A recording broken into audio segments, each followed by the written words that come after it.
Assalamualaikum warahmatullahi wabarakatuh.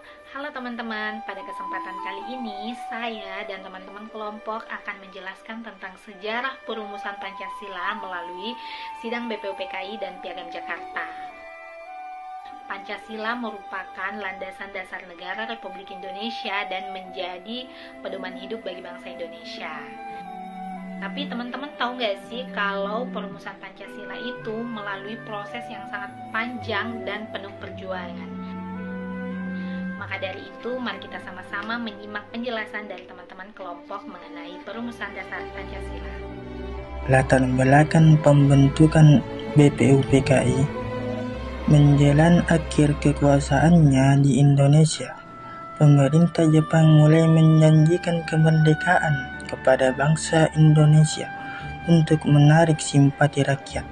Sebagai wujud janji itu, pada tanggal 29 April 1945, Jepang membentuk sebuah badan bernama BPUPKI atau Badan Penyelidik Usaha-Usaha Persiapan Kemerdekaan Indonesia.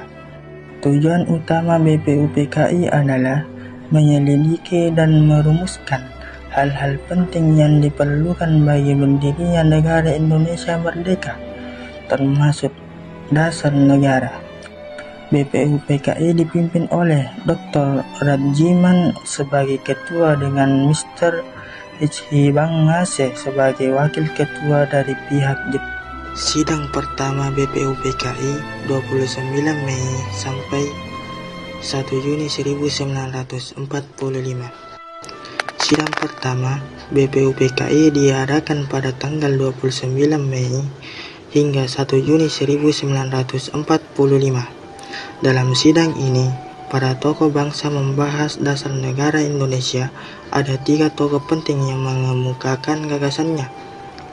Mr. Muhammad Yamin, 29 Mei 1945, beliau mengusulkan 5 asas dasar negara, yaitu peri kebangsaan, peri kemanusiaan, peri ketuhanan, peri kerakyatan, dan kesejahteraan rakyat.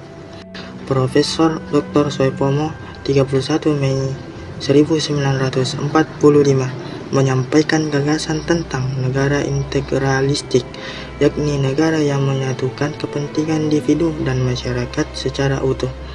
Insinyur Soekarno, 1 Juni 1945, Soekarno mengusulkan 5 prinsip yang kemudian beliau beri nama Pancasila, yaitu kebangsaan Indonesia, internasionalisme atau peri kemanusiaan, mufakat atau demokrasi, kesejahteraan sosial, ketuhanan yang berkebudayaan. Pidato Soekarno pada tanggal 1 Juni 1945 inilah yang kemudian dikenang sebagai hari lahirnya Pancasila. Panitia 9 dan Piagam Jakarta pada tanggal 22 Juni tahun 1945. Setelah sidang pertama, dibentuklah sebuah panitia kecil beranggotakan 9 orang yang dikenal sebagai Panitia 9. Anggota Panitia 9 adalah Soekarno, Muhammad Hatta, Muhammad Yamin, Ahmad Subarjo, A.A. Marinis, Abikusno Djokrosujoso, Wahid Hashim, Agus Salim, dan Abdul Kahar Musakir. Panitia 9 bertugas untuk menyusun rumusan dasar negara yang dapat diterima semua golongan, baik Islam maupun nasionalis. Hasil kerja mereka kemudian dikenal dengan nama Piagam Jakarta yang disahkan pada tanggal 22 Juni tahun 1945. Isi Piagam Jakarta memuat rumusan dasar negara yang berbunyi: pertama, ketuhanan dengan kewajiban menjalankan syariat Islam bagi pemeluk-pemeluknya. Yang kedua, kemanusiaan yang adil dan beradab. Yang ketiga, persatuan Indonesia. Yang keempat, kerakyatan yang dipimpin oleh hikmat kebijaksanaan dalam permusyawaratan perwakilan. Dan yang kelima, keadilan sosial bagi seluruh rakyat Indonesia. Rumusan ini menjadi rancangan pembukaan Undang-Undang Dasar 1945 dan cikal bakal Pancasila yang kita kenal saat ini.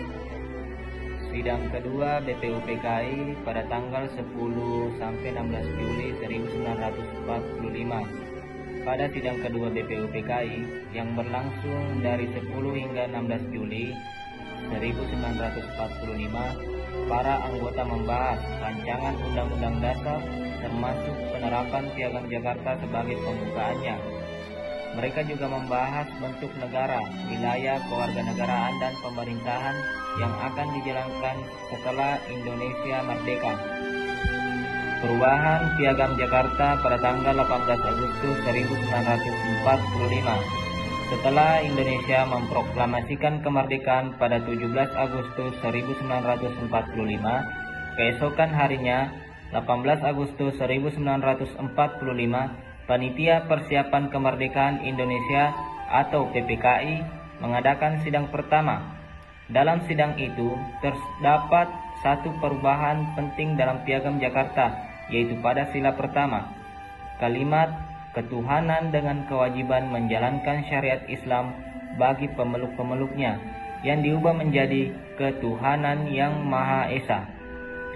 Perubahan ini dilakukan untuk menjaga persatuan dan kesatuan bangsa Indonesia agar semua pemeluk agama dapat merasa terwakili. Sejak saat itulah Pancasila resmi ditetapkan sebagai dasar negara Republik Indonesia dan termuat dalam pembukaan Undang-Undang 1945.